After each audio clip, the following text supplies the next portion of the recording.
उत्तर वैदिक काल में समाज स्थायी हो जाता है।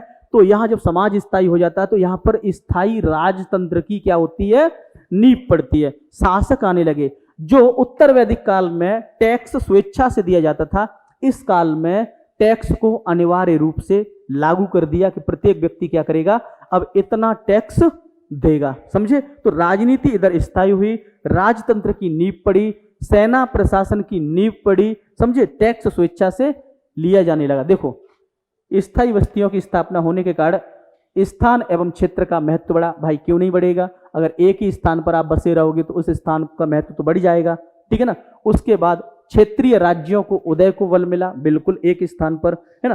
क्योंकि जब कबीलाई समाज है, जहां पर कबीलाई समाज में क्या होता है भैया, पहले उसमें होता है कबीलाई समाज में पशुपालन, और पशुपालन चराई, चराई के लिए क्या चाहिए, है ना, मैदान चाहिए, घास चाहिए। अब ये घास मैदान, जिस मैदान पे जानवर चरेंगे उस पर एक हर वक्त तो घास रहेगी नहीं, हरियाली रहेगी नहीं। तो पहले इन्होंने जानवरों को यहाँ चराया, यहाँ खत्म किया, इसके बाद दूसरी तरफ चले गए, तीसरी तरफ चले गए, चौथी तरफ चले गए। तो जो जनजातीय समाज होता है, जो कबीलाई समाज होता है, वो घुमंतु प्रकार का होता है।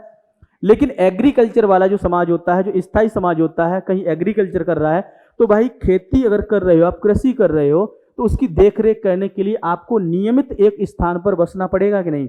अगर अभी आप धान की पौध तैयार कर रहे हो, धान सब लोग परिचित है, ऐसा कोई है जो एग्रीकल्चर से परिचित ना हो? बताओ, कोई दिक्कत नहीं है, समझाएंगे, है ना। और आप लोग अगर नहीं परिचित है, अपने फ्रेंड सर्कल में आप लोग जाएं, खेतों को देखें, जाके नेचर से जुड़ना चाहिए। और अभी तो ये मौसम बहुत शानदार है ना। तो यहाँ पर क्या होता है, समाज स्थायी होता है।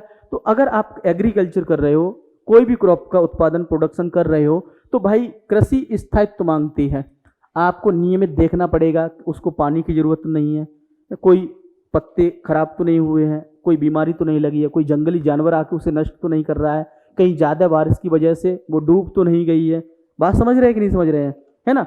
कहीं उसको फर्टिलिटी, उर्वरकता की जरूरत नहीं है ना, यूरिया डीएपी क्या उसको चीज़ की जरूरत है, सारी चीज़ें एक स्थान पर रह के देनी पड़ेंगी कि नहीं।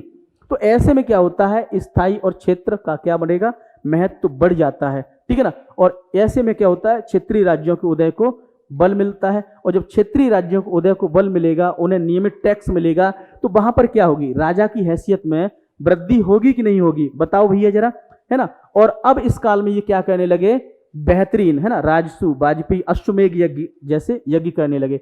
आपने रामायण देखी होगी, लवकुश कांड देखा होगा, उसमें अश्वमेघ यज्ञ करते हैं कि नहीं करते हैं। तो अश्वमेघ यज्ञ का मतलब क्या था, अश्वमेघ यज्ञ का मतलब ही यही था, राजा की हैसियत में बढ़ोतरी करने के लिए, कि राजा का जो हाथी था, वो सॉरी घोड़ा जो था, उस पर चुनौती लिखी जाती थी, है ना, कि महाराजा धीराज चक्रवर्ती सम्राट ये अश्वमेघ यज्ञ कर रहे हैं, जो इनसे टकराएगा, जो इनकी चुनौती को स्वीकार करेगा, उन्हें युद्ध रणभूमि में, है ना, सामना करना पड़ेगा। तो ऐसी चुनौतियां, अगर कोई उनके घोड़े को रोकता है तो वो चुनौती स्वीकार करता है। अगर घोड़ा निकलता जा रहा है चरता हुआ, तो वो क्या, उनके साम्राज्य के अधीन आता जा रहा है। तो इस काल में राजा अपनी हैसियत को बढ़ाने के लिए क्या करने लगे, ऐसे यज्ञ करने लगे थे, समझ रहे हैं ना। तो इनकी नींव कहां से पड़ती है, उत्तर वैदिक काल से इस काल की, है ना, राजनीति की नींव पड़ती है। उसके बाद आप देखो यहां पर नौकरशाही की नींव पड़ती है। उस काल में नौकरशाही थी, ऋग्वैदिक काल में नहीं थी, लेकिन उत्तर वैदिक काल में नौकरशाही की नींव पड़ती है, जिसका उल्लेख हमें 12 रत्नियों के रूप में मिलता है। इसमें रानी, पटरानी, है ना, सेनानी था, और ग्रामणी था। ग्रामणी होता है गांव का मुखिया। वो स्तर पर गांव का मुखिया क्या करता है, वो सेना को इकट्ठा करता है कहीं युद्ध के लिए, गायों के आक्रमण के लिए, समझे। और इस काल में मैंने क्या कहा था, नियमित रेगुलर टैक्स सिस्टम को यहां पर क्या किया जाता है, लागू किया जाता है।